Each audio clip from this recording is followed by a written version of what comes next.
Welcome back to Reckonin' Recaps, and today we're explaining Gladiator 2, a film that takes one of the greatest historical epics of all time and cranks up the intensity with more sand, more betrayal, and more shredded dudes in armor. The result, a beautifully chaotic, blood-soaked spectacle that refuses to let up. Let's dive into this thrilling cinematic journey. Meet Lucius, once a Roman prince, now just a guy who wants to grow old in peace with his wife, Arishat. He's out here living that off-the-grid lifestyle, avoiding taxes, drinking goat milk, life is good. But wait, enter Marcus Acacius, Rome's grumpiest general, played by Pedro Pascal. His job? To ruin everything. Because Rome isn't Rome unless it's showing up uninvited and taking things that don't belong to it. And just like that, Lucius's dream of being Rome's first farm influencer is over. Next, we meet Macrinus, played by Denzel Washington, because obviously this film needed an Oscar-winning cool mentor with mysterious intentions. Macrinus is an ex-slave turned gladiator mogul who took one look at Lucius and thought,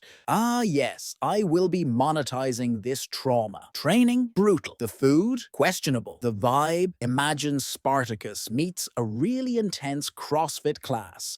Macrinus has plans. Big plans for Lucius. But will our boys survive long enough to find out what they are? Now, while Lucius is out there eating dust and avoiding death, Rome's got problems. You see, Rome is now under the delightful rule of not one, but two emperors. Because if history has taught us anything, it's that power sharing in ancient Rome always ends well. These two guys are basically playing who wants to be the worst tyrant, and the grand prize is massive social unrest. But don't worry. They're fixing it the Roman way. More gladiator games. Because nothing distracts the people from poverty like a fresh round of watch people fight genetically modified fighter baboons. Lucius finally makes it to Rome's gladiator pit, where every fight is basically a live-action horror movie, and the only way out is through. But here's the kicker. The more he fights, the more people start whispering about who he really is. And oh boy, do the emperors not realize they just threw the son of Rome's greatest warrior into the death pit for entertainment. That's like accidentally hiring John Wick as your personal punching bag. Lucius goes from reluctant farm boy to full-blown death machine in record time. And Macrinus, he's standing there like a proud dad watching his kid hit their first home run, except with way more stabbing. Meanwhile, Lucilla, Lucius's mother and Rome's most exhausted woman, is out here trying to fix things. She's caught between corrupt rulers,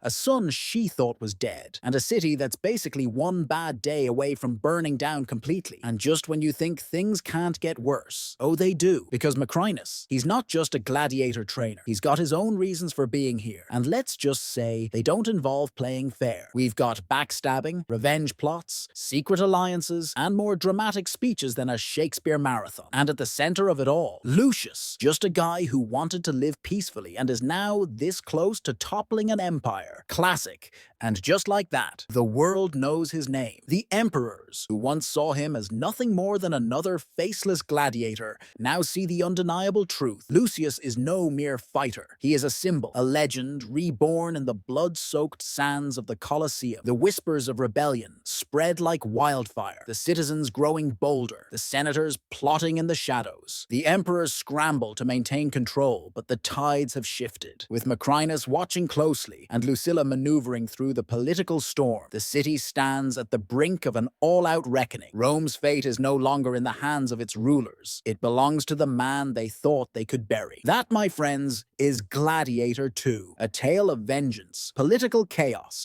and enough slow-motion battle scenes to make Zack Snyder jealous. Let the bloodshed commence.